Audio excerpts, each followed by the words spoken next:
धर्माचे पालन करणे पाखंड खंडन हेची आम्हा करणी काम बीज वाढवावे नाम। प्रस्तुत प्राप्त प्रसंगी सेवेकरता निवडलेला अभंग जगद्वंद्य जगद्गुरु श्री संत तुकाराम महाराज यांचा चार चरणाचा आणि संत महात्म्यांचा या मृत्यूलोकातील अवतार सांगणारा या ठिकाणी सेवेसाठी अभंग निवडलेला आहे। विठ्ठल तुकोबराय म्हणतात, संत महात्मे या मृत्यूलोकामध्ये अवतार कशासाठी धारण करतात? धर्माचं पालन करण्याकरता संत महात्मे मृत्यूलोकामध्ये येतात।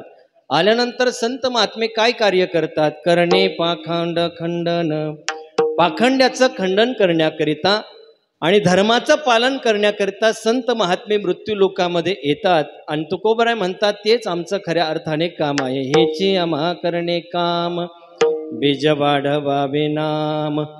आपल्या जीवनामध्ये जी भगवत साधना केलेली आहे, आपल्या जीवनात जी नाम साधना केलेली आहे, त्या नामसाधनेचा प्रचार आणि प्रसार करण्यासाठी संत महात्मे या मृत्यूलोकामध्ये येतात। तुकोबराय पाखंड्याचं खंडन करण्याकरता मृत्यूलोकामध्ये येणार, पण पाखंड्याचं खंडन करत असताना कशा पद्धतीने करणार? तर तीक्ष्ण उत्तरे हाती घेऊन बाण फिरे। महाराज म्हणतात, तीक्ष्ण भेदक अशा शब्दरूपी बाणांचा आम्ही वापर करून पाखंड्याचं खंडन करू।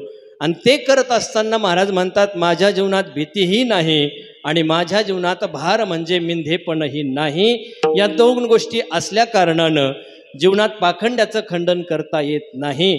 पण माझ्या आयुष्यभर त्या ठिकाणी वैराग्य प्राप्त केल्यामुळे, अग्निज्वाळवत वैराग्यामुळे आणि सर्व भार देवाच्या पायावर घालण्याच्या वृत्तीमुळे आयुष्यात कधीच कुणापुढे भीक मागितली नाही। म्हणून तुकोबराय स्वाभिमानाची भाषा बोलतात। तुका म्हणे साना थोर, स्वाभिमानाने तुकोबराय म्हणतात, पाखंड खंडन करण्याकरता माझ्या जीवनामध्ये भीतीही नाही आणि भारही नाही।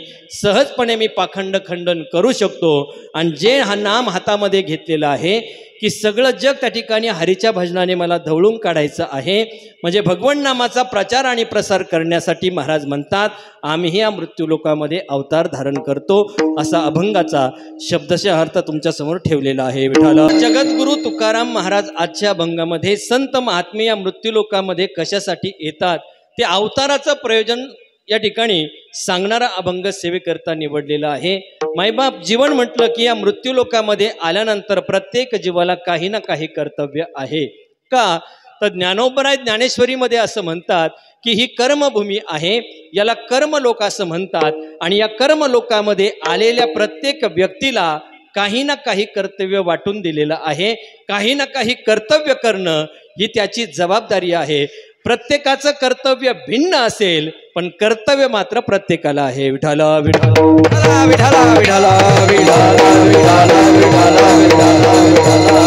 आणि म्हणून इथं येणाऱ्या प्रत्येक व्यक्तीला काही ना काही कर्तव्य ठरलेलं आहे। ही कर्मभूमी आहे। इथं कोणी कर्म चुकवण्याचा कितीही प्रयत्न केला तरी कर्म हे चुकत नाही। इथं आलेल्या प्रत्येक व्यक्तीला काही ना काही कर्तव्य करावं लागतंय। तुम्हाला कर्मभूमी आहे आणि या कर्मभूमीमध्ये आलेल्या प्रत्येक व्यक्तीला काहीतरी कर्तव्य आहे। एकदा ज्ञानोबरायांना एकाने प्रश्न विचारला, माऊली तुम्ही सांगता कर्म हे अटळ आहे, कर्म चुकवण्याचा कोणी कितीही प्रयत्न केला तरी कर्म हे चुकत नाही, असं तुमचं म्हणणं असेल तर माझा प्रश्न असा आहे, माऊली माझ्या जीवनात कर्म होऊ नये याकरिता मी जर माझे हातपाय बांधून घेतले तर मग कर्म कसं घडेल? असा प्रश्न विचारल्यानंतर ज्ञानोबराय त्याचं उत्तर गोड भाषेमध्ये देतात। ज्ञानोबराय असं म्हणतात, तू जरी कर्म करायचं नाही ठरवलं तरी ती गोष्ट शक्य नाही। का तर तू ज्या रथामध्ये बसलेला आहे तो रथ म्हणजे कर्मरूपी रथ आहे। आणि म्हणून चालायचं जरी नाही ठरवलं तरी कितीतरी अंतर कापून गेलेला असेल। ज्ञानोबराय गोड बोलतात, बांधोनी हात पाय रती घातला जरी होय तो नचलेची जाय दिगंतरा। ज्ञानोबराय म्हणतात, तो न चलेची जाय दिगंतरा। तुम्ही ठरवलंय कर्म करायचं नाही ठरवलं तरी देखील कर्म हे चुकणार नाही. कर्म प्रत्येकाला घडावं लागणार आहे, करावं लागणार आहे. कर्माची सूक्ष्मता सांगत असताना ज्ञानोबरायांनी आणखी ओव्या वापरल्या. ज्ञानोबराय असं म्हणतात, जांभई शिंक ढेकर ऐसे साव होतसे व्यापार, नाना कुर्म कृकार इत्यादी होय. ज्ञानोबराय म्हणतात कर्म इतकं सूक्ष्म आहे, अगदी शिंक येणं, जांभळी येणं, ढेकर येणं हा जो व्यापार आहे तो व्यापार सुद्धा त्याच कर्माचा भाग आहे. कर्म इतकं सूक्ष्म आहे. आणि म्हणून कर्म चुकवण्याचा कोणी कितीही प्रयत्न केला तरी कर्म हे चुकत नाही, अटळ आहे. महाराज इथं येणाऱ्या प्रत्येक व्यक्तीला सोडा, देवाला सोडा, देवाच्या बापाला सुद्धा कर्म चुकलं नाही. कर्मे दशरथे वियोगे मेला, कर्मे दशरथे वियोगे मेला, कर्मे श्रीराम वनवासा गेला, कर्मे श्रीराम वनवासा गेला, कर्मे रावण क्षय पावला, कर्मे रावण जय पावला, वियोग घडला सीता देवी, गवारा सागर, हरिये श्री गवारा सागर, वियोग घडला सीता देवी,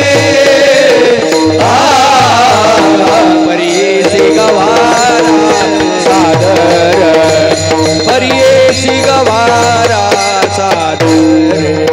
कर्मे दशरथे वियोगे मेला, कर्मे श्रीराम वनवासा गेला, कर्मे रावण क्षय पावला, वियोग घडला सीता देवी.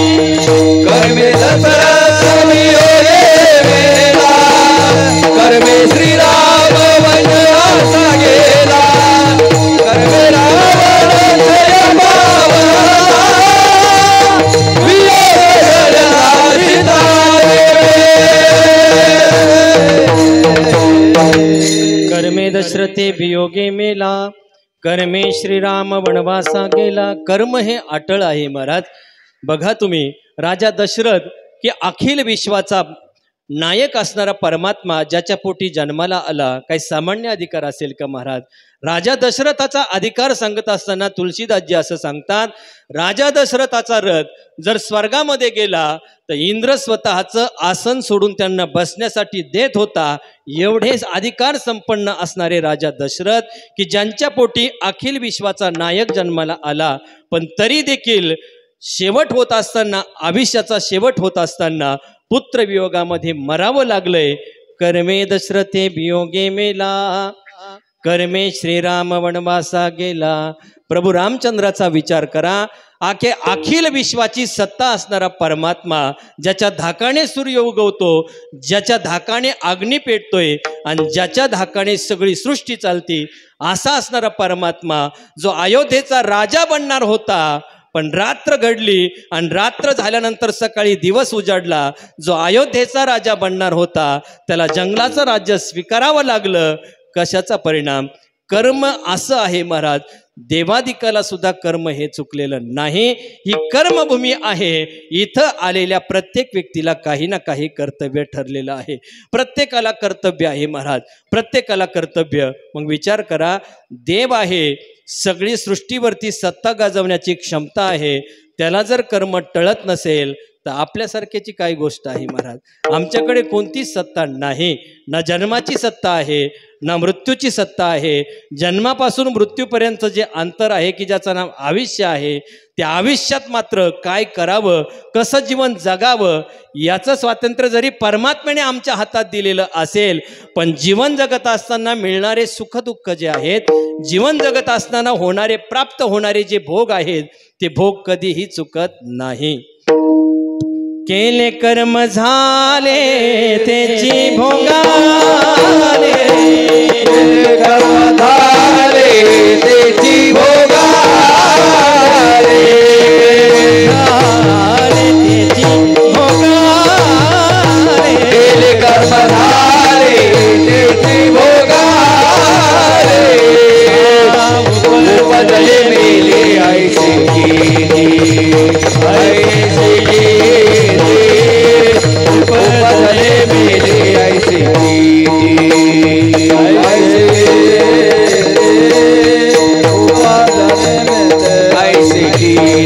ऐसे कीर्ती उपजले मेले ऐसे कर्म झाले त्याची भोगाले कर्म झाले त्याची भोगाले उपजले मेले ऐसे कीर्ती उपजले मेले ऐसे कीर्ती केले कर्म झाले त्याची भोगाले केले कर्म झाले त्याची भोगाले उपजले मेले ऐसे कीर्ती उपजले मेले ऐसे कीर्ती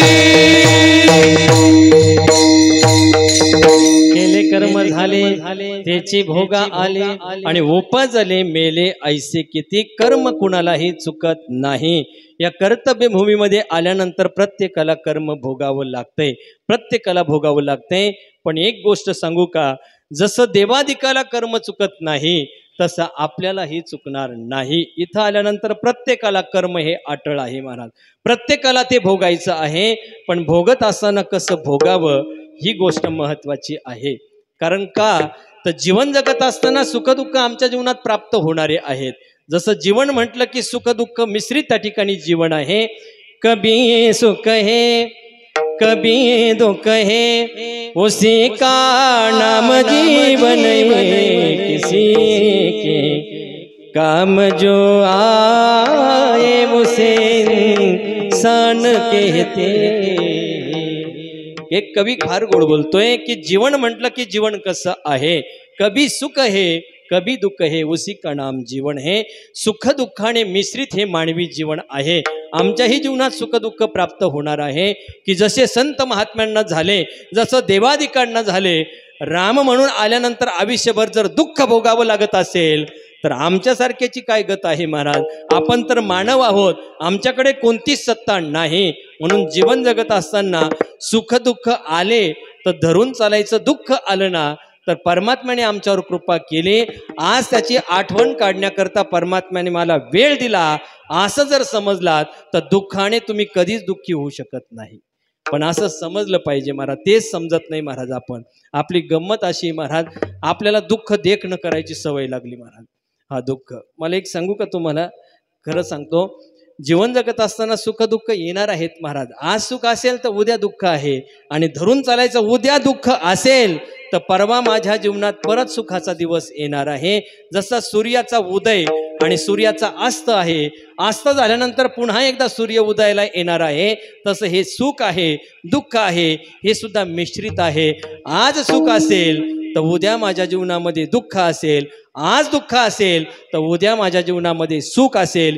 या अवस्थेवरती जीवन जाऊन जगलात ना तर कोणत्याच सुखदुःखाने तुमच्या जीवनामध्ये बदल होणार नाही.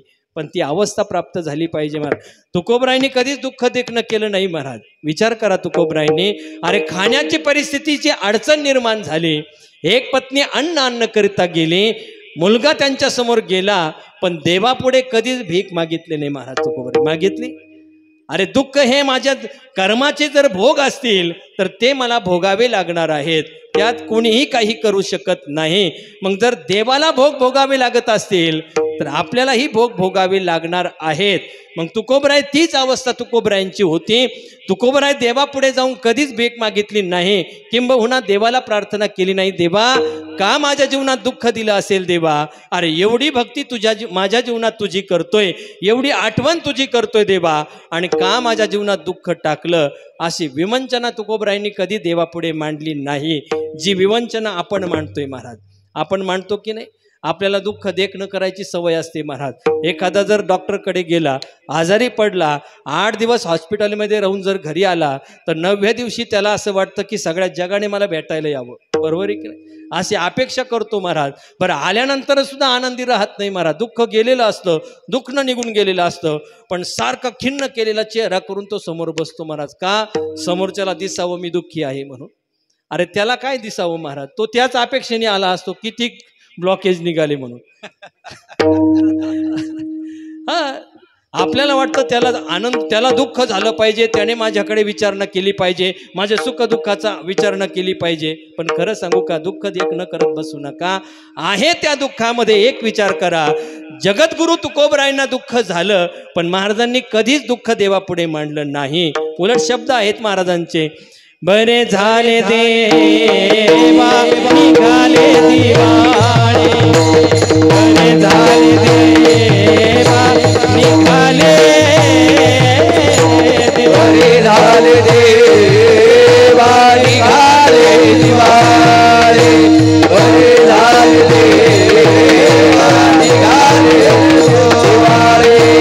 बरे या दुष्काळे पीडा गेली, बरे या दुष्काळे पीडा गेली, बरे झाले देवा निघाले दिवाळे, बरे झाले देवा निघाले, बरे या दुष्काळे पीडा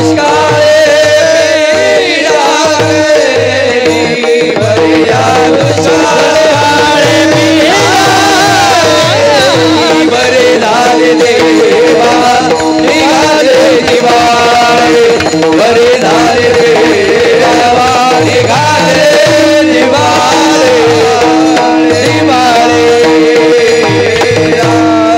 बरे या दुष्काळे पीडा गेले, बरे झाले देवा देवा देवा. बरे झाले देवा निघाले देवा, फार बरं केलं देवा. जर ही उपाधी माझ्या जवळ असती ना देवा, तर माझ्या जीवनात या उपाधीमध्ये माझं मन अडकलं असतं देवा, या संसारामध्ये माझं मन अडकलं असतं देवा, या पत्नीमध्ये माझं मन अडकलं असतं देवा. फार बरं केलं देवा, माझी उपाधी काढून घेतली देवा. या अवस्थेवरती आपल्याही जीवन गेलं पाहिजे महाराज, गेलं पाहिजे. ज्या दिवशी या अवस्थेवर आपलं जीवन जाईल महाराज, जगातलं कोणतंच दुःख तुम्हाला स्पर्श करणार नाही महाराज, स्पर्श करणार नाही महाराज. पण या अवस्थेवरती जीवन जावं महाराज. पूज्य डोंगरेजी महाराजांच्या जीवनातला प्रसंग सांगेल तुम्हाला. शेवटच्या काळामध्ये डोंगरेजी महाराज म्हणजे एक वैराग्य संपन्न व्यक्तिमत्व, आयुष्यात एकही पैशाचा कधी संग केला नाही असा महात्मा. त्या महात्म्यांच्या जीवनामध्ये शेवटच्या काळामध्ये त्यांना कॅन्सरसारखा रोग झाला, आणि रोग झाल्यानंतर सर्व मंडळी एकत्रित आली. आता मारवाडी समाजाचे असल्यामुळं फार गडगंज श्रीमंत सर्व पार्टी एकत्रित आले. त्यांनी ठरवलं की महाराजांना बाहेरच्या देशामध्ये घेऊन जायचं आणि तिथं गेल्यानंतर त्यांचा उपचार करायचा, कारण आपल्याकडे तेवढी यंत्रणा नव्हती.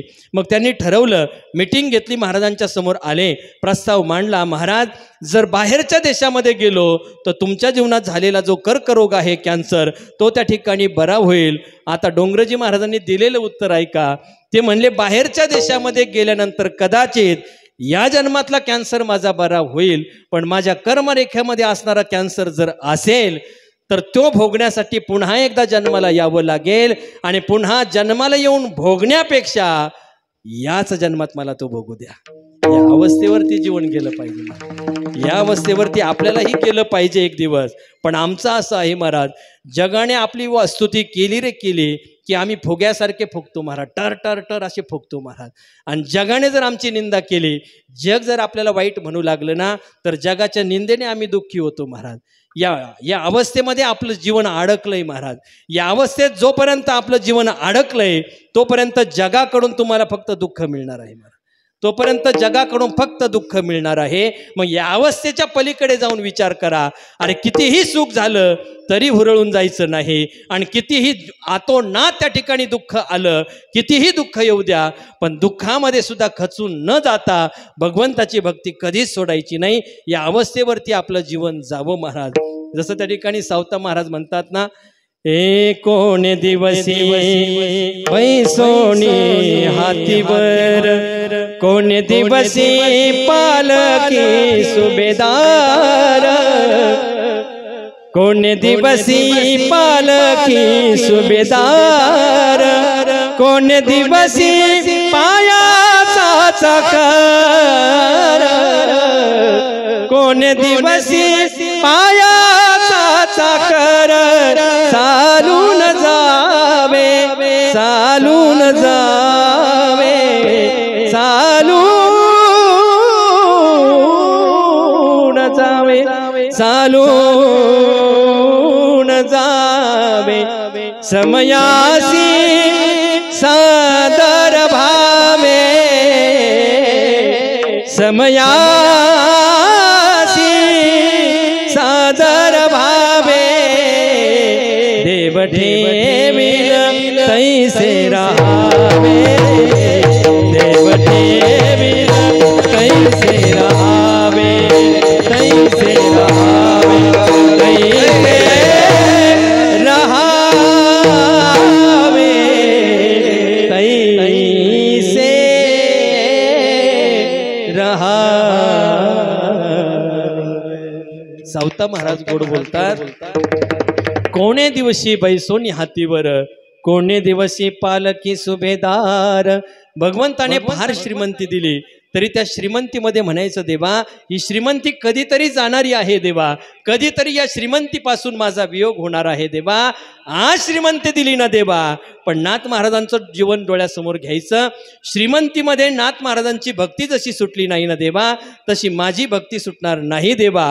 आणि आज गरिबी आली ना देवा, दुःख आलं ना देवा, जसं तुकोबरायांची खाण्याची अडचण निर्माण झाली देवा, पण तुकोबरायांच्या जीवनात भक्ती सुटली नाही देवा, तसं माझ्याही जीवनात कितीही वाईट दिवस येऊ दे देवा, खाण्याची परिस्थितीची अडचण निर्माण होऊ दे देवा, तुकोबरायांसारखी कधीच माझी भक्ती सुटणार नाही देवा। असा निर्धार ज्या दिवशी आमच्या अंतःकरणात निर्माण होईल, त्या दिवशी खऱ्या अर्थाने परमार्थाची सुरुवात होईल महाराज।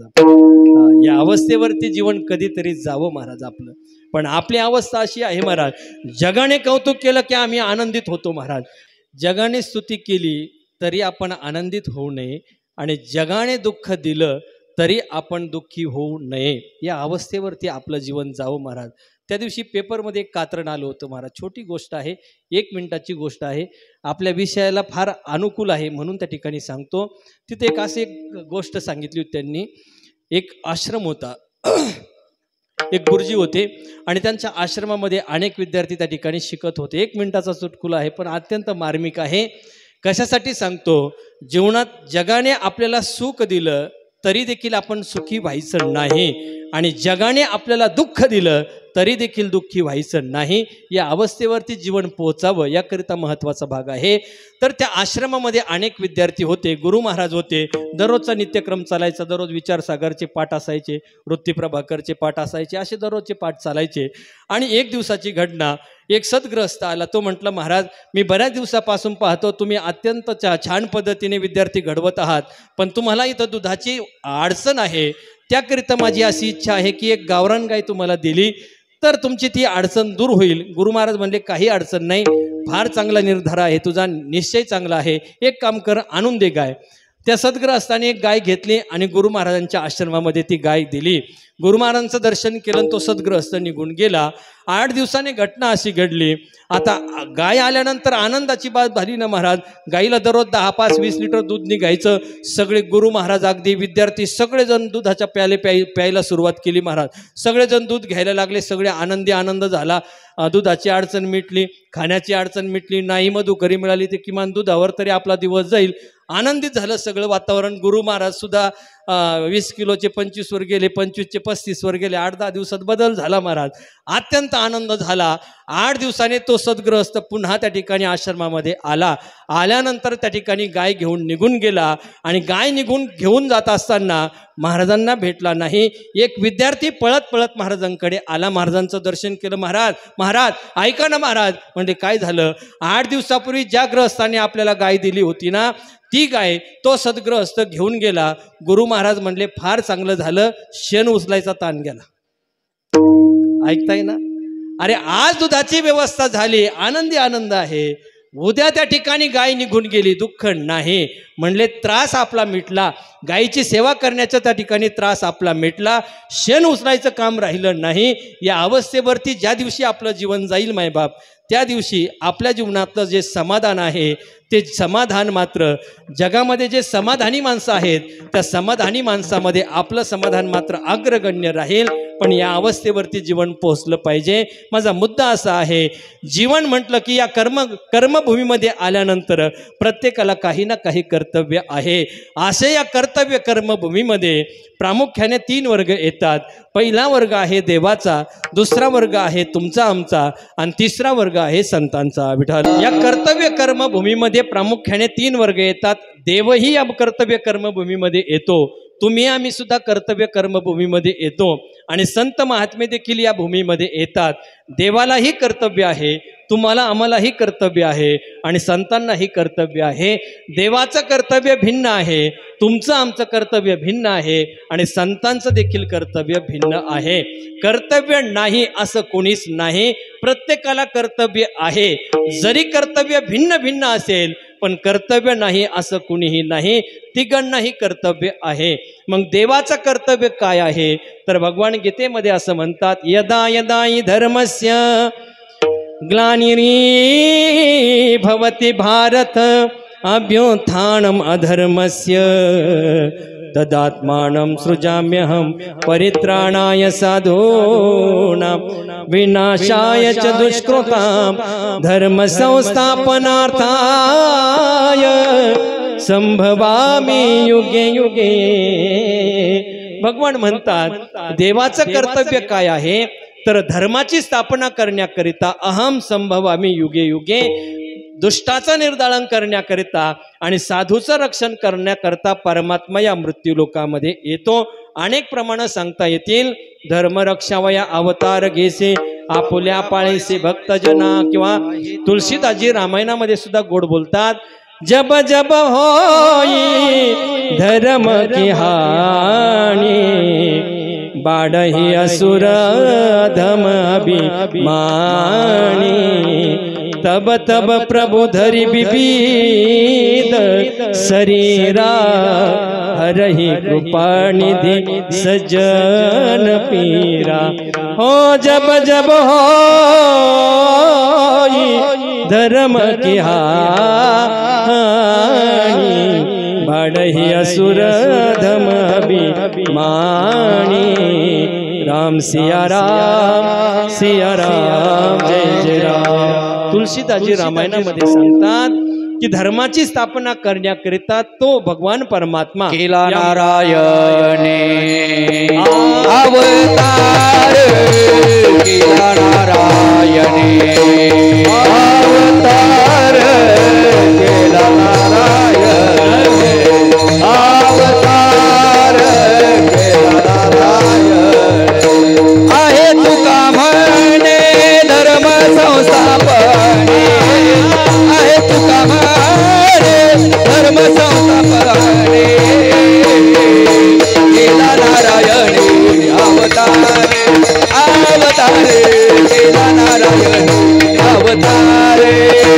आहे तुका म्हणे धर्म संस्थापने, आहे तुका म्हणे धर्म संस्थापने, केला नारायणे अवतारे अवतार, केला नारायणे अवतार.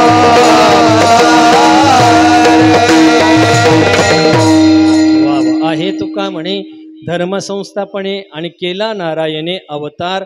अगदी गोड, अगदी पाचर मारल्यासारखं प्रमाण म्हणते त्याला बरं का. टाळ्या वाजवा एकदा चंद्रकांत महाराजांसाठी. इतकं विषयाला अनुसरून जर प्रमाण दिलं नसेल सुद्धा अडचणच नाही ना आमची. काय अडचण आहे महाराज? सध्याच्या गायक मंडळीची अशी गंमत झाली, प्रमाण देतात महाराज ते, पण बऱ्याच वेळा प्रमाण किती टक्क्यात बसतात हेच त्यांना कळत नाही महाराज. माझं काय अडचण नाही, कुणाचबद्दल अडचण नाही. एक दिवस चंद्रकांत महाराजांना आम्ही एका ठिकाणी कार्यक्रमाला होतो. एक सद्ग्रस्त आपल्या भागातले एक प्रसिद्ध गायक येते, ते तिथं होते आणि मी विषय सांगत होतो. त्या ठिकाणी असा विषय चालू होता आमचा, संदीप महाराज, की तुकोबराय भक्तीची व्याख्या हनुमानजींना विचारतात. मग आता इथं प्रमाण कोणतं पाहिजे बरं? काय भक्तीच्या त्या वाटा. हा, डॉक्टरांनी बरोबर सांगितलं. मज दावावा म्हणजे अगदी खेडेगावातले वारकरी भजनी मंडळ आहे तरी देखील अत्यंत गोड प्रमाण त्यांनी सांगितलं. त्या गायकाने प्रमाण उचललं, दास्यत्व निकट हनुमंती पै केले आणि म्हणून देखील रामचरण मी प्रमाण बंद केलं. म्हणलं हे प्रमाण इथं चालत नाही, बसत नाही. प्रमाण बरोबर आहे पण विषय तो नाही म्हणलं. असं मी सांगितलं. त्यांना फार वाईट वाटलं महाराज. ते म्हणले महाराजांनी प्रमाण बंद करायचं कारणच काय? आता कारण काही तर काही भावकी दाखवायचं काम आहे का? मला करायचं काय भाऊ? प्रमाणाचं असेल बरोबर तर आम्हाला आनंद वाटतोय ना. काय आनंद आहे? पण अशी गंमत आहे महाराज सध्या. हे बोलणंच अवघड झालंय महाराज सध्या.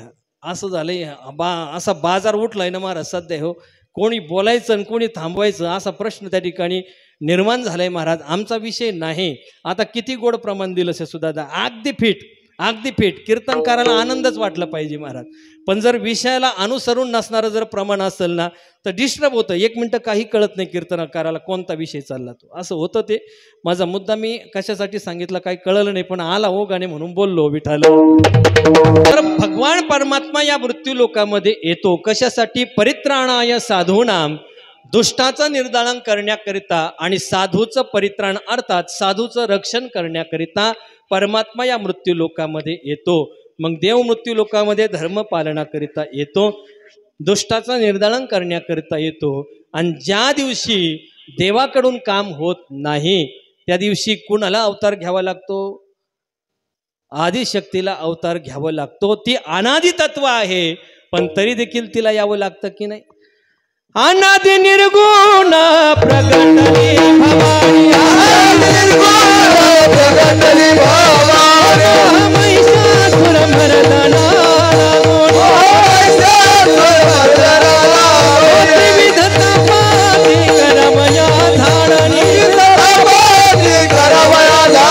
भक्ताला गीतो पावसी निर्वाणी, गीतो पावसी निर्वाणी, गीतो पावसी निर्वाणी, गीतो पावसी निर्वाणी.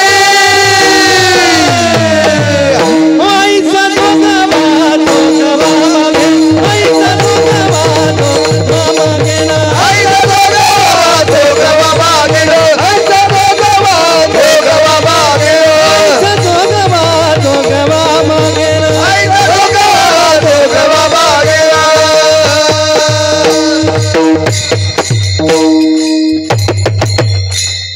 वा वा वा वा. इकडं पर आतड्याची कातडी केली पण इकडं काही परिणामच नाही महाराज. एवढे निबर माणसं पहिल्यांदाच भेटले राव मला. पण ते चांगलं आहे. सगळ्यात महत्वाचं चांगलं आहे. नाही तर असा गोंधळ जर सुरू झाला तर कोण कधी काय गोंधळ घालेल सांगता येत नाही बरं का. आणि ते आवरणं ते काय कीर्तन करायला जमतंय का महाराज? त्याला तेच लागत आहे तिकडचे ते. अनादि निर्गुण प्रगटली भवा, मोह महिषासुर मर्दना लागो, त्रिविध तापाची करावया झा, भक्ता लागी तो पावसी निर्वाणी, भक्ता लागी तो पावसी निर्वाणी. आईचा जोगवा मागे,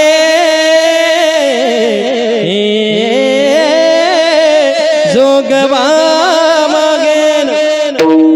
त्या अनादि जे तत्व आहे ना महाराज की कधी कधी देवाला जे काम करणं शक्य नाही त्यावेळेस आदिशक्तीला अवतार धारण करावा लागतो. कशासाठी? दुष्टाचं निर्दालन करण्याकरता. मग देव मृत्यू लोकामध्ये येतो. त्याचं कर्तव्य आहे काय? दुष्टाचं निर्दालन, साधूचं परित्राण आणि धर्माची स्थापना करणं हे त्याचं कर्तव्य आहे. आता चला दुसरं कर्तव्य आहे तुमचं आमचं. काय कर्तव्य आहे हो आपलं? काय कर्तव्य आहे? जन्माला आल्यानंतर मानवाचं कर्तव्य काय आहे? काय कर्तव्य आहे हो आपलं? बोला ना. जर आपला जन्म झाला, मानव म्हणून आपण जन्माला आलो, आपलं कर्तव्य काय? संसार करणं. मुलाला 1 एकरची 10 एकर करून देणं, त्याला पुण्यामध्ये 4-5 फ्लॅट घेऊन देणं, हे आपलं कर्तव्य आहे का? आणि एकदा तरी ग्रामपंचायत उलती पालती करणं, हे कर्तव्य का आपलं? हे कर्तव्य नाही महाराज. काय कर्तव्य आहे? आयुष्याच्या साधने सच्चिदानंद पदवी घेणे, एवढा अधिकार नारायण कृपावलोकने दिदला. संत महात्मे सांगतात सच्चित आनंद रूप अशा परमात्म्याची प्राप्ती करणं हे मानवाचं खरं कर्तव्य आहे. काय कर्तव्य आहे तर परमात्म्याची प्राप्ती करून घेणं, भक्ती करणं, सत्संग करणं, साधूची सेवा करणं हे मानवाचं खरं कर्तव्य आहे. पण हे कर्तव्य कळतंय का आपल्याला? सांगा बरं तुम्ही. आपला जन्म झाला, देवे दिला देह भजना गोमटा, तो या झाला पाटा, हे सगळे प्रमाण आपण उकळून पेलोय महाराज दहाव्याच्या प्रवचनात. बरोबर आहे का? दहाव्याला गेलं का कीर्तन करायला तेवढाच विषय ना महाराज, दुसरं काय आहे? मानवी देह अत्यंत त्या ठिकाणी दुर्लभ हेच सांगायचं महाराज. आणि हे यांच्या कानातून ह्या कानातून त्या कानात, त्या कानातून ह्या कानात इतकं गेलंय महाराज की त्याचा परिणामच व्हायला तयार नाही. विचार करा, कधीतरी असा प्रश्न पडला का आपल्याला की देवाने आपल्याला एवढं दुर्लभ शरीर दिलंय की सहजासहजी प्राप्त होत नाही, एवढे अनमोल किमतीचे इंद्रिय दिलेत, या सगळ्या गोष्टी परमात्म्याने दिल्या कशासाठी दिल्या आहेत? जग जीवन नारायण गायीन गुणतयाचे, त्याचं गुणगान करण्यासाठी जर परमात्म्याने दिलं असेल तर त्याच्यासाठी आपण वापरतो का? माझा तुम्हाला एकच प्रश्न आहे. आता तुम्ही सगळे घरातली मंडळी आहात, मला एक सांगा, देवाला प्राप्त करण्यासाठी हे शरीर दिलं, परमार्थाकरता हे शरीर आहे. मग माझा तुम्हाला प्रश्न असा आहे, आतापर्यंत आपले 25 वर्ष जगून झाले कुणाचे, कुणाचे 40 वर्ष झाले, कुणाचे 50 झाले असतील, कुणाचे 70 झाले असतील. या 70 वर्षात आपण आतापर्यंत हे 70 वर्ष जीवन जगलो, ते देवासाठी जगलो की प्रपंचासाठी जगलो? काय उत्तर आहे? हां नक्की? खरंच लय प्रामाणिक माणसं आहात राव तुम्ही. हा, इतकं धाडसाने सांगणं सोपी गोष्ट नाही महाराज, पण पाटील आहे तुम्ही म्हणूनच सांगू शकता तुम्ही. हा, त्यांचं बरोबर आहे महाराज. आतापर्यंत हे 70 वर्ष फक्त आपण प्रपंचासाठीच जगलो महाराज. जर यादी वाचायची झाली तर प्रपंचाचीच यादी वाचली महाराज. 5 एकरची 10 एकर केली, 10 एकरची 20 एकर केली, एक फ्लॅट होता त्याचे 5 फ्लॅट केले, खडकाळ जमीन होती, शेजारच्या गावी 1 गुंठा जमीन घेतली नदीच्या काठाला, तिथून पाईपलाईन आणली, ही बागायती केली. एवढीच यादी ना आपली महाराज, दुसरी काय यादी? दुसरी यादीच नाही महाराज. पण ही यादी पार करण्यासाठी हे जीवन मिळालेलं नाही. जगन्नाथ अण्णा पवार अत्यंत गोड वाक्य वापरायचे. ते असं म्हणायचे, प्रपंच करू नये या मताचे आम्हीही नाही, संतही नाही. प्रपंच माणसाला चुकत नाही, पण प्रपंच करण्यात जीवनाची सफलता नाही. त्यांचं वाक्य असायचं, सफलता नाही महाराज. जीवन जगत असताना कधीतरी कळावं देहाने काय मिळवायचंय, मला कुठपर्यंत जायचं आहे, काय मिळवायचं आहे, काय प्राप्त करायचं आहे, हे कशासाठी मिळालंय हे कधीतरी कळावं महाराज. आणि कधीतरी आपण ठरवलं पाहिजे देवाने कशासाठी दिलंय, देवाने कशासाठी. जर त्याला प्राप्त करण्यासाठी दिलं असेल देवा, तर आतापर्यंत 50 वर्षातले 5 दिवस सुद्धा तुझ्यासाठी जगलो नाही देवा, फार वाईट वाटतंय देवा. असा प्रश्न ज्या दिवशी तुमच्या अंतःकरणात निर्माण होईल त्या दिवशी तुमची भक्तीची खरी सुरुवात असेल महाराज. पण तसे प्रश्न पडले पाहिजे महाराज. पण आपल्याला कळतच नाही महाराज. एखाद्या माणसाला जर विचारलं ना, बाबा जन्माला का आलो, तो म्हणतो काहून आलो.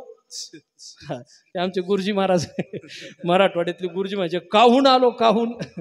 हा, त्याला मग अरे कशाला जन्माला आलं, काय माहिती, काय आलो म्हणून आलो. बरं इथं आल्यानंतर काय मिळवायचंय काय माहिती नाही महाराज, काय मिळवायचंय, कुठून आलो हेही कळत नाही, इथं आल्यानंतर काय करायचं हेही कळत नाही, इथून जायचं कुठं हेही कळत नाही. आणि त्याला हे का कळत नाही हे आणखी मला कळालेलं नाही महाराज. कळावं महाराज, ह्या गोष्टी कळायला पाहिजे. पण आपलं ठरलंच नाही महाराज आपल्याला काय मिळवायचं महाराज. ठरवलं पाहिजे महाराज आपण. आमचे गुरु महाराज एक गोड दृष्टांत सांगायचे, जीवनात कळावं महाराज आपल्याला जायचं कुठं, कळावं आपल्याला काय मिळवायचं आहे महाराज. काय झालं, 2 भावाचा प्रपंच होता महाराज. आता दोघांचं ठरलेलं होतं महाराज. एक मोठा होता तो नोकरीसाठी बाहेर जायचा, लहाना होता त्याने ठरवलं होतं शेती एक शेती आणि शेती दुने शेती महाराज. दोघांचा प्रपंच सुरू झाला.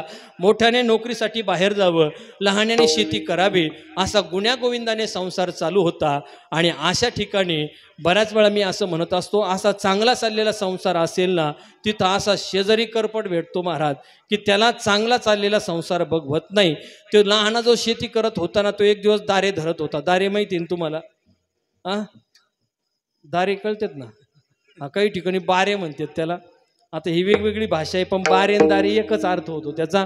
तो शेजारचा मनुष्य त्याच्याजवळ येऊन बसला, लहाना दारे धरत होता. रात्रीची वेळ होती. रात्री 12 वाजता दोघं त्या बांधावरती बसले आणि दोघाच्या गप्पा सुरू झाल्या. तो म्हणला, अरे काय दादा तुझं जीवन आहे. म्हटलं, बाळू अरे उठलं की शेतीन, शेतात शेतून निघला की घरी जातो, घरातून निघला की रात्रीचा दिवस आणि दिवसाची रात्र, फक्त शेती एक शेती. म्हणला, अरे त्या मोठ्या भावाचा कधीतरी विचार कर ना. मस्त सकाळी उठतो, 10 वाजता उठतो, चांगले कडक कपडे घालतो, गॉगल लावतो, एसी गाडीमध्ये बसतो, नोकरीसाठी बाहेर जातो. तुला इथं कुठली व्यवस्था नाही. तू उठलं की शेतामध्ये येतो, इथं ना तुला अंधाराची लाईटची व्यवस्था आहे, ना घालण्यासाठी चांगले कपडे आहेत. दोघाच्या उत्पन्नाचा विचार केला तर सारखंच उत्पन्न दोघाचं आहे.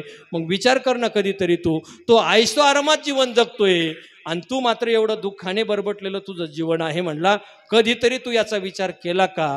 असं सांगितल्यानंतर माणसात बदल होतो की नाही हो? हा, आणि नाही झाला तर ते महाराष्ट्राचं रक्तच नाही महाराज, लगेच बदल होतो माणसामध्ये महाराज. ते बाळू बिघडलं ना महाराज, त्याचं डोकं पक्क कारण पंपिंग करणारा जर चांगला असेल ना महाराज तर 100% कामच होतं महाराज. त्याने एवढी पंपिंग केली, ते आलं तसं बिघडलेलं डोकं महाराज. घरी आलं, रात्री पहाटे झोपलं, सकाळी 6 वाजता उठलं आणि उठलं तसं घराच्या त्या बाथरूममध्ये गेलं, मस्त आंघोळ केली, चांगले कपडे घातले महाराज.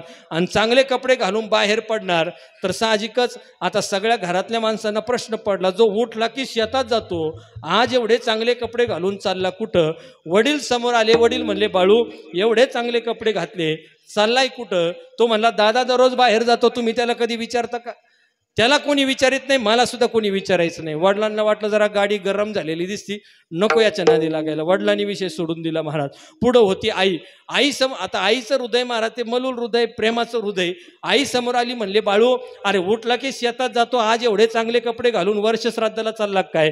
कुठं कीर्तनाला चालला काय? सप्त्याला चालला? कुठं चाललाय तरी कुठं? गंगागिरी महाराजा सप्त्याला चालला काय? तो म्हणला, आई तुला काही कळतंय का? दादा दररोज बाहेर जातो, तो कधी सांगून जातोय का? मला कोणी विचारायचं नाही. आईला वाटलं जरा गाडी सटकलेली दिसते, नको नादी लागायला. पण बऱ्याच वेळा असं होतं संदीप महाराज, बापही विषय सोडून देतो, बऱ्याच वेळा आई सुद्धा विषय सोडून देते. पण जगातलं एक पात्र असं आहे, ते कधीच विषय सोडित नाही महाराज. कोण? करंट 100% गेलाय महाराज तिकडं. ते विषय सोडतच नाही महाराज. आणि त्याने जर विषय सोडला तर तिला बायको कोण म्हणेल महाराज? हा, तिच्या दृष्टीने नवरा हा सगळ्यात मोठा विषय असतो महाराज तिचं. आणि ते गणित एवढं अवघड आहे महाराज, हे दुखणं एवढं अवघड आहे. बाळासाहेब महाराज गंमत अशी, कोणती बायको घ्या महाराज तुम्ही, कोणती घ्या. एखाद्या नोकरदाराची घेतली, रिझल्ट तसाच महाराज. एखाद्या शेतकऱ्याची घेतली, रिझल्ट तसाच. एखाद्या नोकरदाराची घ्या, रिझल्ट तसाच. आणि एखाद्या मंत्र्याची जरी घेतली तरी रिझल्ट, आणि कीर्तनकाराची घेतली तर 100% रिझल्ट असाच. आता लय गोड हसले तुम्ही. हे असंही महाराज, दुसऱ्याचं सांगितलं की आपल्याला अशा उकळ्या फुटतात ना महाराज. आपल्याकडे आल्यानंतर आपलं नाही. ती समोर आली महाराज, ती म्हणली, काय कुठं वर तोंड करून निघालात? म्हणले, बापाला सांगत नाही, आईला सांगत नाही, मला तरी सांगून जा कुठं जायचं ते. अशाच भाषेत बोलतात महाराज, बरोबर आहे ना? हा म्हणतात काही माग, काय धाडशी लोक आहे. जमणार नाही म्हणले, सांगून जा. ते म्हणले, जमत नाही म्हणले, बापाला सांगितलं नाही, आईला सांगितलं नाही, आणि तू कोण आली रे? म्हणले, काना मागून आली, तिकड झाले, अजिबात सांगणार नाही, मी जाणार कुठं? म्हणले. ती म्हणली, जिकडं जायचं तिकडे. निघलं महाराज. आता ठरवलंच नाही, नुसतं निघलंय ना महाराज. निघलं तसं एसटी स्टँडवर गेलं. एक कोरी करकरीत एसटी आली महाराज, मस्त लालपरी चांगली सध्याची एसी गाडी आली महाराज. आता कधी प्रवासच केलेला नव्हता. जसा एसटीत घुसला तसं त्याला असं वाटलं, पुढं जो बसतो तो नोकर असतो आणि जो मागच्या सीटवर बसतो तो कोण असतो? मालक असतो. ते मागचं जे भलं मोठं सपाटाची सपाट सीट असतं ना शेवटचं, हे जे आज चढलं महाराज तसं शेवटच्या सीटपर्यंत गेलं आणि त्या सीटावर जाऊन बसलं तसं ती कंडक्टरचा प्रवास सुरू झाला. एसटी निघाले. 4-5 किलोमीटर कंडक्टर तिकीट काढत याच्यापर्यंत आला. तोपर्यंत गाडी 5 किलोमीटर गेली होती. तो म्हणला, साहेब कुठं जायचं? तो म्हणला, बापाला नाही सांगितलं, आईला नाही सांगितलं म्हणला, लाडक्या बायकोला नाही सांगितलं, तू कोण आला म्हणला खाक्या कपड्यातला? अजिबात सांगणार नाही म्हणला. कंडक्टर म्हणला, अहो साहेब तुम्हाला कळतंय का? फक्त तिकीट कुठलं देऊ तेवढं सांगा. तो म्हणला, जमत नाही. कंडक्टरने बेल दिली. याचं गचंड धरलं महाराजांना, असं एसटीच्या खाली लोटला. म्हणला, जिकडं जायचं तिकडं असं जा म्हणला. आवाज करूनच पाठवला महाराज. हा, माझा विषय संपला. मला एक उत्तर द्या फक्त या प्रश्नाचं.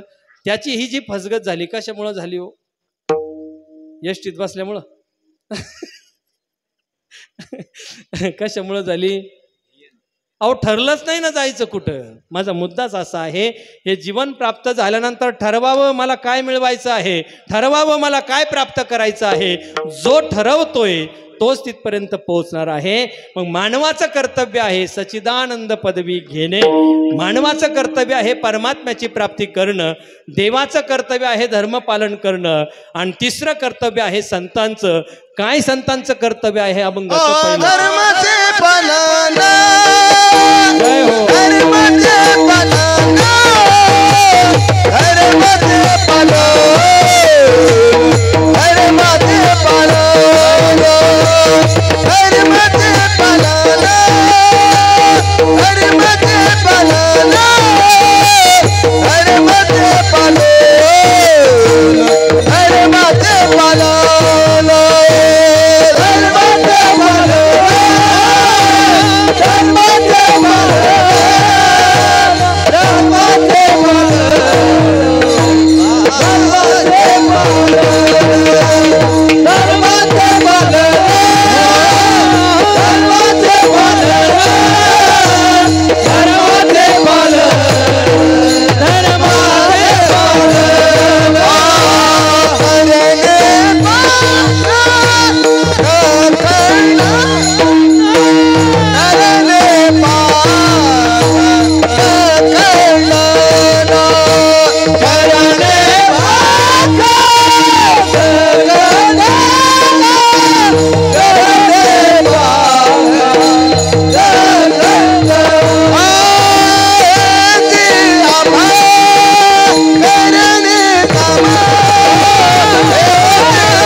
सुंदर बरं का.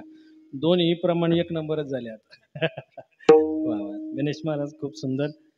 धर्माचे पालन करणे पाखंड खंडन. महाराज म्हणतात संत महात्म्यांचं काय कार्य आहे, काय कर्तृत्व आहे, तर धर्माचं पालन करण्यासाठी संत महात्मे या मृत्यू लोकामध्ये येतात आणि काय करतात? धर्माचे पालन करणे पाखंड खंडन. तुकोबराय म्हणतात धर्म पालना करता संत महात्मे या मृत्यू लोकामध्ये येतात, या कर्तव्य कर्मभूमीमध्ये येतात आणि धर्माचं पालन करतात.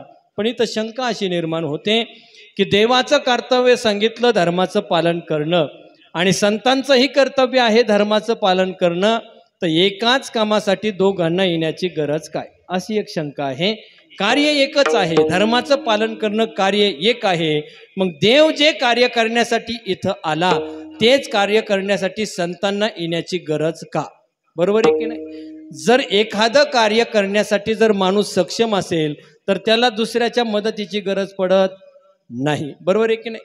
जर एरियाची गोणी उचलायची ठरली, जर माणूस सक्षम असेल तर तो बायकोला हाक मारतो का?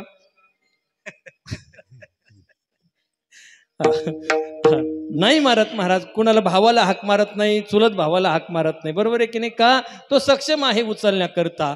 मग देव कार्य करण्यासाठी धर्माचं पालन करण्यासाठी इथं आला आणि तेच कार्य करण्यासाठी संतांना येण्याची गरज का?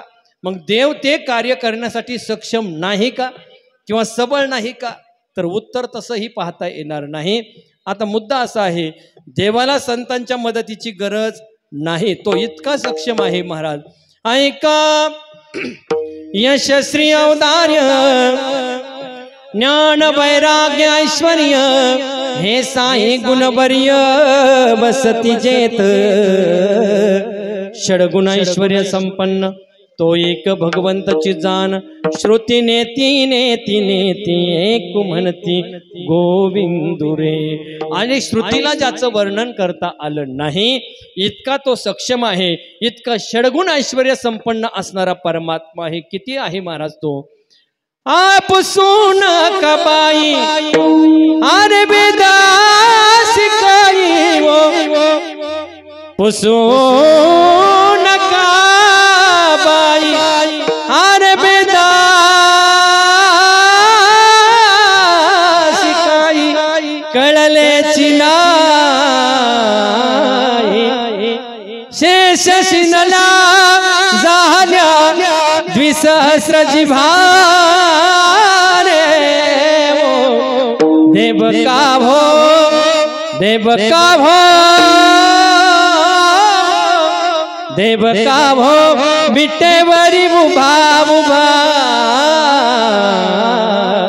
देव का भो मिटेवरी उभा. शेषाला सुद्धा ज्याचं वर्णन करता आलं नाही असा अखिल विश्वाचा नायक परमात्मा तो आला असताना संतांना येण्याची गरज काय. तर उत्तर असं आहे परमात्मा सक्षम आहे. किती सक्षम आहे महाराज. मी सांगितलं वेद ज्याच्या धाकाने बोलतोय, सूर्य ज्याच्या धाकाने चालतोय, अग्नी ज्याच्या धाकाने पेटतोय असा परमात्मा. ऐसा तू समत ब्रह्मांडाचा धणी वर्म हे जाणोनी शरण आलो वर्म हे जाणोनी शरण आलो. ऐसा तू समत ब्रह्मांडाचा धणी. तुकोबराय सांगतात तो इतका समर्थवान आहे, इतका सक्षम आहे, इतका सबल आहे, त्याला दुसऱ्याच्या मदतीची गरज नाही. मग एकच कार्यासाठी दोघांना येण्याची गरज काय. तर कार्य जरी एक दिसत असलं तरी कार्य करण्याची पद्धती मात्र दोघांची भिन्न आहे. देव मृत्यू लोकामध्ये धर्म पालना करता येतो, पण ते आल्यानंतर देव दोनच लोकांचा विचार करतो. भक्ता राखे पायापासी दुर्जनासे. आला तर सज्जना करिता आणि आला तर दुर्जना करिता. तिसऱ्या माणसाच्या करता देव परमात्मा या मृत्यू लोकामध्ये येत नाही. आला असेल तर शबरीसाठी, आला असेल तर रावणासाठी, आला असेल तर उद्धवासाठी, आणि आला असेल तर कंसासाठी आला असेल. तिसऱ्या माणसासाठी देव इथं येत नाही. मग सज्जनाकरिता किंवा दुर्जनाकरिता जर देव इथं येत असेल तर माझा तुम्हाला प्रश्न आहे, आपण सज्जन आहोत की आपण दुर्जन आहोत. कीर्तनकारा सगट सगळ्यांना हा प्रश्न आहे. आपण सज्जन आहोत की आपण दुर्जन आहोत. कुणीही हात वर करून सांगावं महाराज मी सज्जन आहे म्हणून. सांगता येतंय का. मला माहिती आहे तुम्ही हात वर करणार नाही. कारण का तर खरा सज्जन कधी हात वर करून सांगत नाही मी सज्जन आहे. आणि जो हात वर करून सांगतो मी सज्जन आहे त्याच्या एवढा दुर्जन या जगात दुसरा नसतो. म्हणून कोणीच हात वर करणार नाही याची 100% मला त्या ठिकाणी खात्री आहे. का तर आपली गंमत अशी झाली महाराज, सज्जन म्हणून घ्यायचं धाडस नाही आणि दुर्जन म्हणून घ्यायची लाज वाटते. या अवस्थेमध्ये आपलं जीवन सापडलंय महाराज. मग परमात्मा येतो एकतर सज्जना करिता एकतर दुर्जना करिता. आपण सज्जनाच्याही यादीत नाही, आपण दुर्जनाच्याही यादीत नाही. सज्जन म्हणावं तर शबरी एवढी भक्ती आहे का आपली. उद्धव एवढी भक्ती आहे का आपली. अरे सुदाम्यासारखी वाट पाहू शकतो का आपण. नाही ना, तेवढी भक्ती आमची नाही. आणि जर दुर्जन म्हणावं तर रावण जसा उठला की देवाला शिव्या देत होता तसं शिव्या देण्याचं सामर्थ्य देवाला आपल्याकडे आहे का. देऊ शकेल का एखादा शिव्या. सकाळी यायचं गैनीनाथाच्या मंदिरात समोर यायचं आणि कडाडून शिव्या द्यायच्या देवाला. आहे का शक्य. तेवढं धाडस आहे का. म्हणून दुर्जनही नाही आणि सज्जनही नाही, आपण मधले आहोत महाराज. मग देव फक्त 2 लोका करता येतो, पण संत महात्मे मात्र 2 लोका करता येत नाही. उद्धरया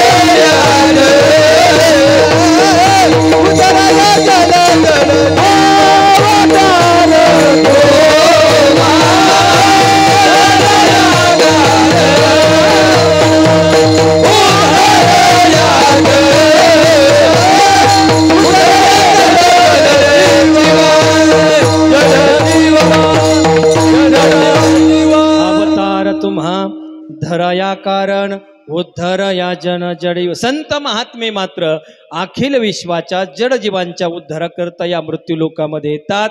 ना सज्जनतेचा विचार आहे ना दुर्जनतेचा विचार आहे. सज्जनापासून तर दुर्जनापर्यंत सगळ्यांचा उद्धार करण्याचं काम संत महात्मे करतात. म्हणून कार्य जरी दोघांचं एक दिसत असलं तरी कार्य करण्याची पद्धती मात्र भिन्न आहे. म्हणून संत महात्मे इथं येतात. धर्माचे पालन करणे पाखंड खंडन. महाराज म्हणतात धर्म पालन करता आम्ही इथं येतो. पण तुकोबराय कोणत्या धर्माचं पालन करणार? कोणत्या धर्माचं? कारण धर्माचं नाव तर तुकोबरायने कुठंच घेतलं नाही ना. धर्माचं पालन करण्यासाठी महाराज इथं येतात म्हणतात. मग मला सांगा कोणत्या धर्माचं पालन? धर्म म्हटला की आपल्या डोक्यात फक्त धर्म बसलेत महाराज. कोणते? हिंदू धर्म, ख्रिश्चन धर्म, मुस्लिम धर्म, बौद्ध धर्म, यहुदी, हे सगळे धर्म आपल्या डोक्यात बसले महाराज. पण याला तुकोबराय धर्म मानत? हे धर्म नाही महाराज. ज्या धर्मामुळं राष्ट्राचं नुकसान झालं, ज्या धर्मामुळं माणूस माणसापासून लांब गेला, संत महात्मे याला कधीही धर्म मानत नाही. नाही तर संत मालिकेचा विचार करा. चोखोबरायांपासून तर ज्ञानोबरायांपर्यंत सगळे संत एकत्रित आले.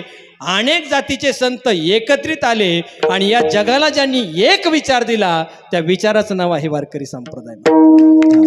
इथं तो धर्म आम्ही मानत नाही महाराज. यातायाती धर्म नाही. विष्णू जातीचा धर्म संत महात्म्यांनी कधीच मानला नाही. अलीकडे ह्या सगळ्या आरक्षणाच्या भानगडी निघल्यात ना महाराज, फार वाईट आहे महाराज. आरक्षण मिळावं की न मिळावं हा माझा विषय नाही. आरक्षणच नसावं महाराज. सगळा एक कायदा असावं महाराज. सगळं एक असावं. ज्याची बौद्धिक क्षमता असेल त्याला ते पद मिळावं असं असावं महाराज. पण या आरक्षणाच्या नावाखाली इतकी जातीयता तयार झाले आणि माणूस माणसापासून लांब चालला महाराज.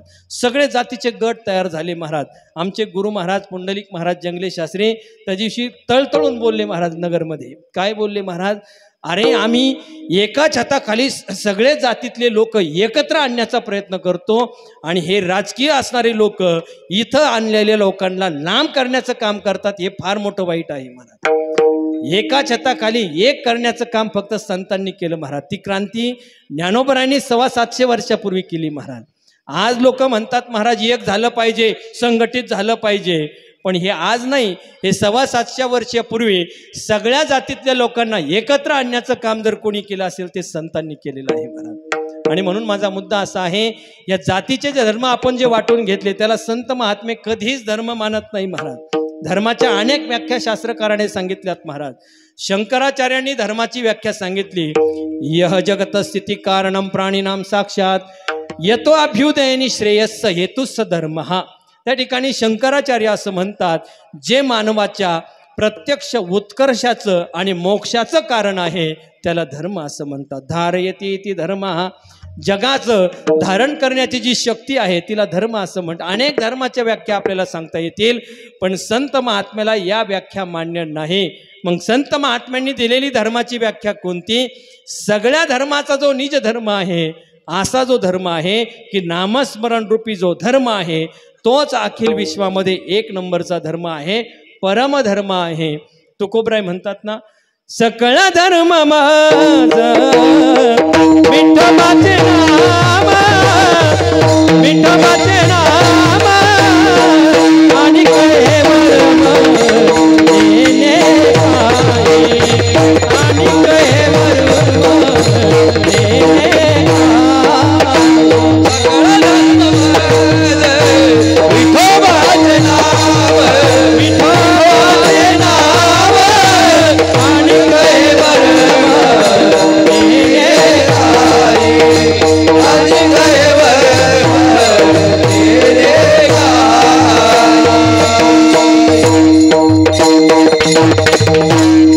सकळ धर्म माझा विठोबाचे नाम आणि हे वर म्हणेने काही. ज्यावेळेस भागवतामधला प्रसंग आहे, ज्यावेळेस धर्मराजाला ज्यावेळेस भीष्माचार्यांजवळ नेलं तर भीष्माचार्यांनी ज्यावेळेस त्या धर्मराजाला त्या ठिकाणी उपदेश केला तो धर्माचा उपदेश याच पद्धतीचा आहे. धर्म आहे सकळ धर्म माझा विठोबाचे नाम. नामस्मरण रूपी असणारा जो धर्म आहे तो धर्म संत महात्म्यांनी दिलेला आहे. सकळ धर्माचे कारण नामस्मरण हरि कीर्तन. दान दया क्षमा समाधान सौत जन साधिती निज धर्म हा चोखडा निज धर्म हा चोखडा नाम उच्चारो घडघडा सकळ धर्माचे कारण असणारा जो धर्म आहे तो नामस्मरण रूपी धर्म आणि त्या धर्माचं पालन करण्यासाठी तुकोबराय म्हणतात आम्ही इथं येऊ धर्माचे पालन आणि करणे पाखंड खंडन पाखंड खंडन म्हणजे काय तर पाखंडी कुणाला म्हणतात तो पाखंडी म्हणजे काय पाखंडी म्हणजे कोण तर जो देवाची धर्माची देशाची निंदा करतो त्याला म्हणतात पाखंडी पाखंड्याचं लक्षण सांगायचं झालं तर शास्त्रकार असं म्हणतात नास्तिको वेद निंदकहा जो नास्तिक आहे ना वेदाची निंदा करणारा आमच्या पवित्र असणाऱ्या वेदाची जो निंदा करतो त्याला नास्तिक असं म्हणतात आणखी एक व्याख्या आहे पाच शब्देन त्रयी धर्म हा पाच शब्देन इति स्मृते ही तंग खंडयस्ती तर्केस्ते पाखंडा इति स्मृता हे पाखंड्याचं लक्षण केलेलं आहे जो कुतर्क्य बुद्धीचा आहे जो वेदाला नाव ठेवतो देवाला नाव ठेवतो धर्माला नाव ठेवतो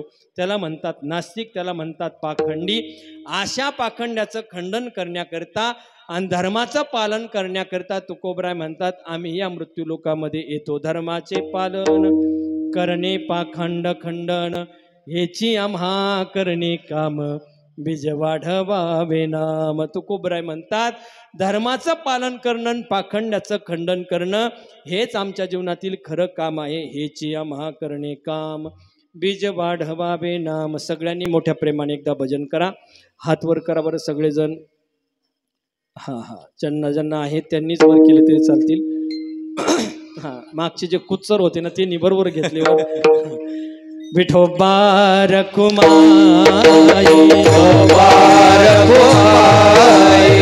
विठोबा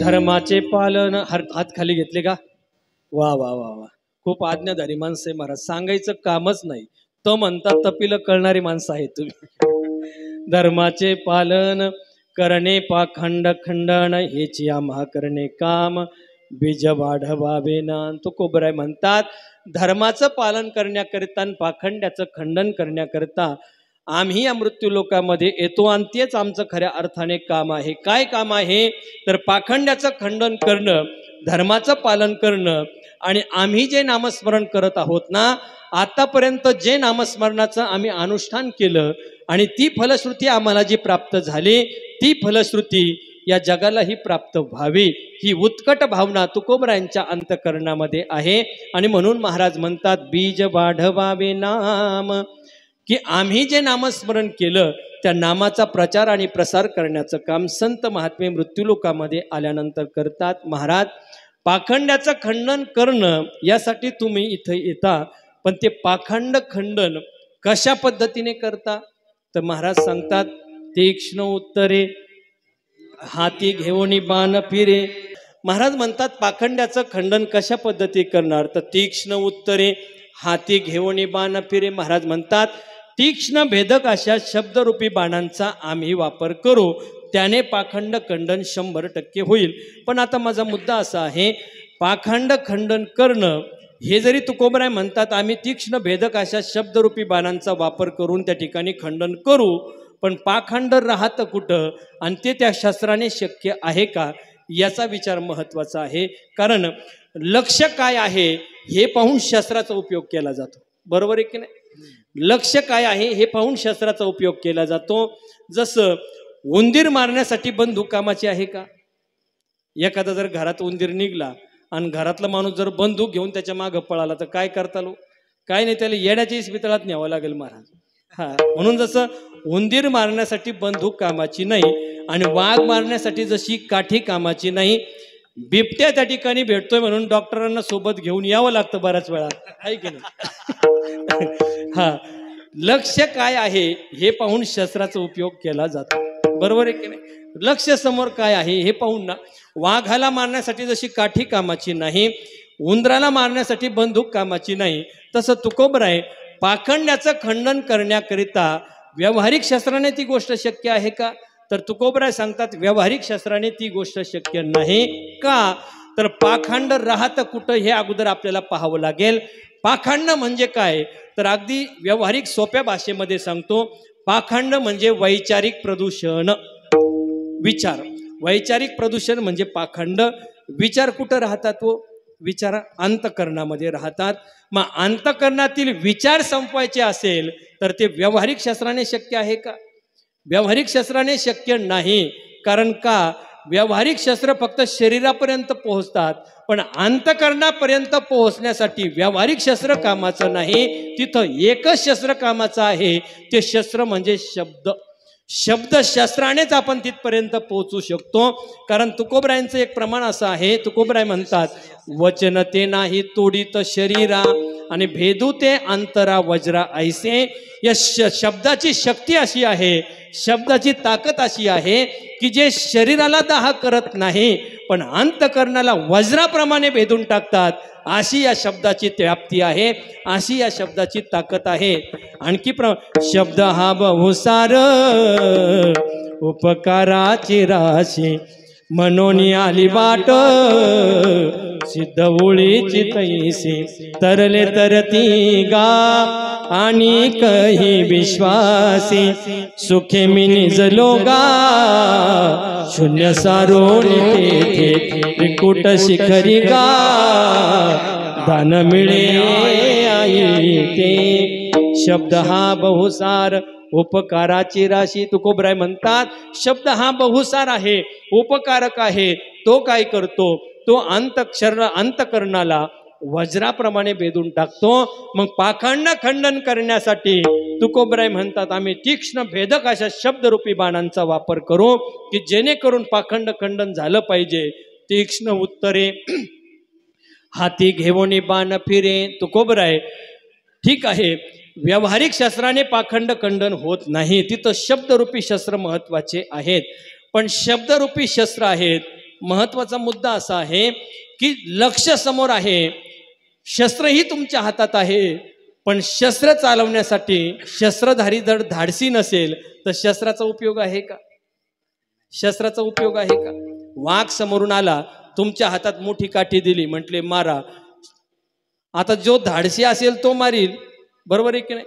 आणि जो धाडसी नसेल तो डोक्यात घालून घ्यायला बसला स्वतःच्या. हा, कारण वाघाला मारण्यासाठी काळी सुद्धा वाघाचं लागतं महाराज, की जे छत्रपती संभाजी महाराजांचं होतं ते वाघ फाडत होते महाराज. आपल्याला गावात एखादा वाघ मारे पाहावा लागेल तेव्हाच म्हणते महाराज. हा, तर मुद्दा असा आहे, शस्त्र चालवण्याकरता शस्त्रधारी धाडसी असावं लागतो महाराज. लक्ष समोर आहेत, शस्त्रही हातात आहे, पण जर शस्त्रधारी भित्रा असेल तर त्याचा काही उपयोग होत नाही ना महाराज. शस्त्राचा काय उपयोग होतो? काहीच उपयोग होत नाही महाराज. चंद्रकांत महाराज आमचे एक मित्र आहे बरं का, हिंगोली जिल्ह्यातील, अत्यंत गडगंज श्रीमंत आहेत महाराज, अत्यंत श्रीमंत. भगवंताने त्यांना फार श्रीमंती दिली, पण त्या इतके भित्र आहे महाराज.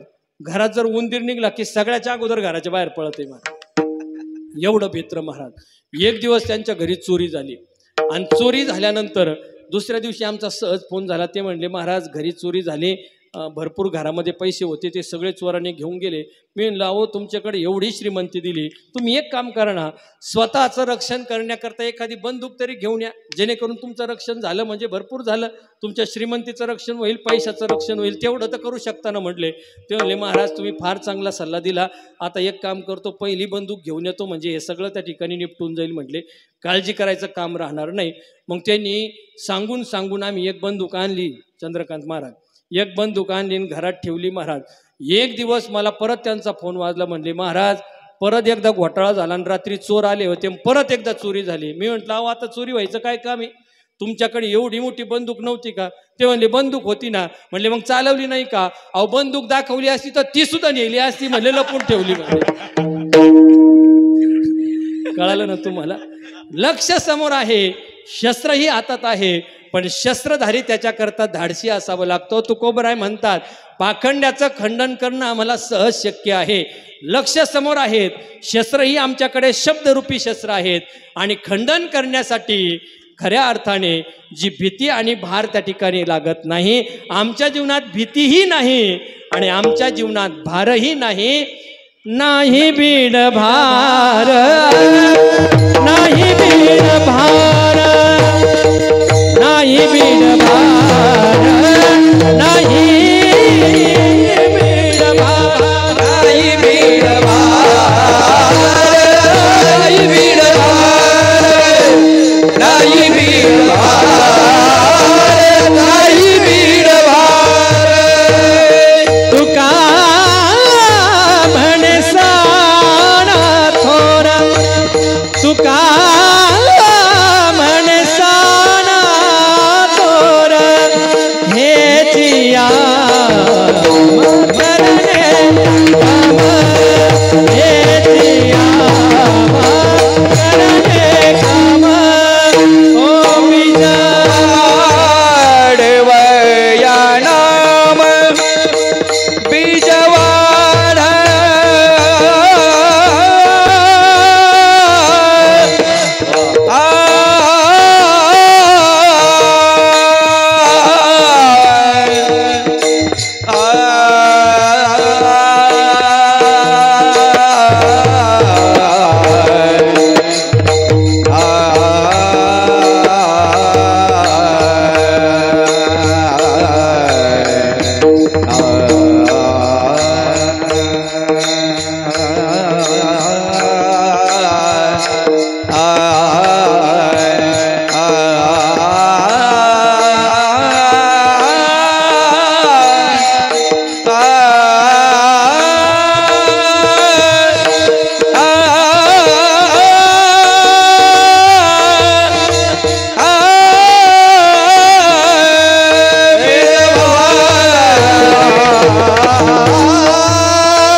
साना थोर तुकोबराय म्हणतात, पाखंड खंडन करण्याकरता आमच्या जीवनात भीतीही नाही आणि आमच्या जीवनात कशाचाही भार नाही. भार म्हणजे काय?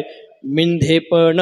आयुष्यात तुकोबरायने लोकापुढे सोडा, जगापुढे सोडा, तर देवापुढे सुद्धा कधीच आयुष्यात लाचारी केलेली आपल्याला पाहायला मिळणार नाही. देव स्वतः देण्यासाठी तुकोबरायांना तयार आहे, पण आयुष्यात तुकोबरायने देवाकडून कधीच काही घेतलं नाही. ही तुकोबरायांची खऱ्या अर्थाने वैराग्याची भूमिका आहे, स्वाभिमानाची भाषा आहे. म्हणून तुकोबराय म्हणतात, माझ्या जीवनात भीतीही नाही, भारही नाही.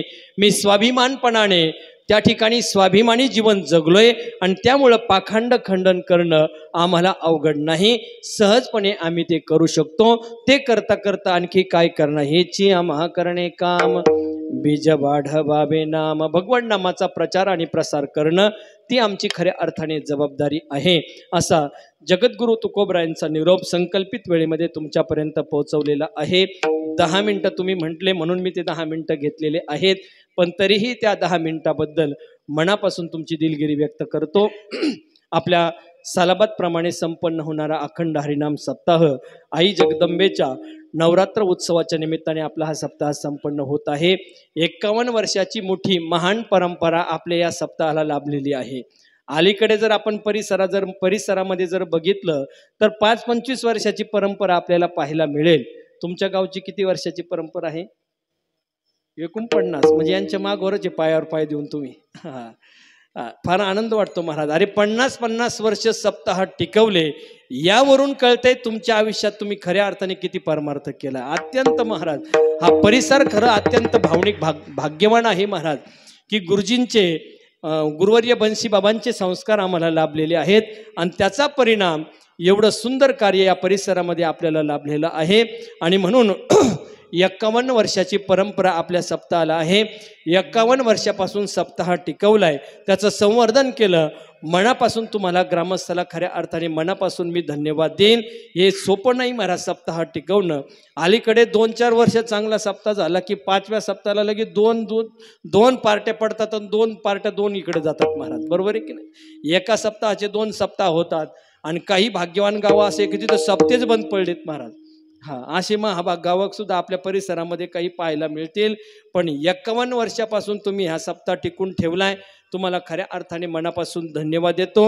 आई जगदंबेची तुमच्यावर नक्कीच खऱ्या अर्थाने कृपा असणार आहे आणि ती राहणार आहेत. गैनीनाथ महाराजांचा आशीर्वाद आपल्या सोबतच आहे आणि त्याच्यामुळे तेच ऊर्जा देणारे आहेत, तेच शक्ती देणारे आहेत. म्हणून त्या ठिकाणी हा सप्ताह चालू आहेत आणि असाच त्या ठिकाणी हा सप्ताह वृद्धिंगत होत राहो आणि पुन्हा अमृत महोत्सव सुद्धा आपला लवकर त्या ठिकाणी येवो आणि तोही चांगला टोलेजंग अगदी थाटामाटात भव्य दिव्य अशा स्वरूपामध्ये होवो अशी भगवंताच्या चरणी प्रार्थना करतो. कार्यक्रमाला उपस्थित आपल्या परिसरातील सर्व त्या ठिकाणी अगदी गुणीजन की कीर्तनाला अनुकूल असणारी सर्व मंडळी कार्यक्रमाला उपस्थित आहेत. तुम्हा सर्वांना मनापासून धन्यवाद देतो. आदरणीय आपल्या गावचं रत्न असणारे संदीपजी महाराज त्यांनाही मनापासून धन्यवाद देतो. सर्व त्या ठिकाणी टाळकरी मंडळी तुम्ही सर्व आहात म्हणून कीर्तन आहे. कारण नुसते 2 गायक बोलवले, कीर्तनकार बोलवले आणि वादक झाले म्हणजे कीर्तन होतं असं नाही. त्याकरिता सगळीच मंडळी जबाबदार आहे, सगळीच मंडळी त्या ठिकाणी लागते. तुम्हा सगळ्यांना मनापासून त्या ठिकाणी धन्यवाद देतो. झालेली सेवा भगवंताच्या चरणी समर्पित करतो. ज्यांच्या माध्यमातून तुमच्यापर्यंत माझा आवाज पोहोचला असे असणारे आपल्या परिसराचं भूषण, नाही तर हॉलमध्ये साऊंड सिस्टम लावणं अत्यंत अवघड गोष्ट आहे. पण आपल्या परिसराला अत्यंत त्या ठिकाणी गोड असं व्यक्तिमत्व लाभलेलं आहे आमचे दळे पाटील. त्यांच्याकरता एकदा सगळेजण टाळ्या वाजवा. इथं आल्यानंतर पहिल्यांदा 5 मिनिटामध्ये मला असं वाटलं होतं, दळे पाटील आज काय खऱ्या अर्थाने आवाज निघतो की नाही, तुमच्यापर्यंत व्यवस्थित पोहोचतो की नाही. पण मला तुमच्याकडे पाहायची गरज वाटत नव्हती. उलट असं वाटत होतं तुम्ही कमी करावं. एवढं मोकळ्या मनाने दिलं होतं तुम्ही. कारण देण्याकरता माणूस सुद्धा आतून मोकळा लागतो महाराज, तरच देतो. नाही तर त्याचा जीव सारखा त्या वाटण्याकडेच राहतो महाराज. हा, पिळू का नको देऊ का नको, पण अत्यंत गोड महाराज. आपल्या परिसरामध्ये एकमेव नाव असं आहे महाराज, 1 नंबरचं, पहिलं 1 नंबरचं नाव म्हणतो मी त्याला, की सध्या कीर्तनकाराला अनुकूल सिस्टम लावणं, यूट्यूब चॅनल असणं, मॉनिटर असणं, सगळ्यांना व्यवस्थित आवाज पोहोचवणं, हे काम त्या ठिकाणी दळे पाटील व्यवस्थित पद्धतीने करत आहेत. असंच परिसरावरती तुम्ही राहा, कृपा करत राहा. कारण काय होतं, माणूस मोठा बनला की परिसराला कधी कधी विसरतो महाराज, असं होतं. परंतु तुम्ही आहात, जवळचे आहात आणि अत्यंत गोड अशी साऊंड सिस्टीम लावतात. मनापासून तुम्हाला धन्यवाद देतो. झालेली सेवा गैनीनाथाच्या चरणी समर्पित करतो आणि चालही आपली शेवटची झालेली आहे. तुम्ही म्हणाला आता नवीन चाल तुम्ही दाखवू नका ना, आवरून घ्या लवकर. आता झालेली सेवा भगवंताच्या चरणी समर्पित करतो. या ठिकाणी तसं वास्तविक पाहता सगळं अत्यंत गोड परिवार आहे, सगळे जवळचा परिवार आहे. पाचेगाव म्हटलं की मला असं वाटत नाही मी वेगळ्या गावात कीर्तन करतो, कारण यात्रेच्या माध्यमातून सगळी माणसं मला त्या ठिकाणी जोडलेली आहेत. मग दरवर्षी आमचा जवळपास 5-25 माणसाचा ग्रुप आहे. हा ग्रुप सगळेजण आम्ही एका धामाला जातो, तिथं त्या धामाचं दर्शन, अगदी सत्संग, सगळ्या गोष्टीचा आनंद लुटत असतो. अशी सर्व मंडळी आहेत. सगळ्यांना मनापासून धन्यवाद देतो. इथंच थांबतो. विठ्ठल जय जय.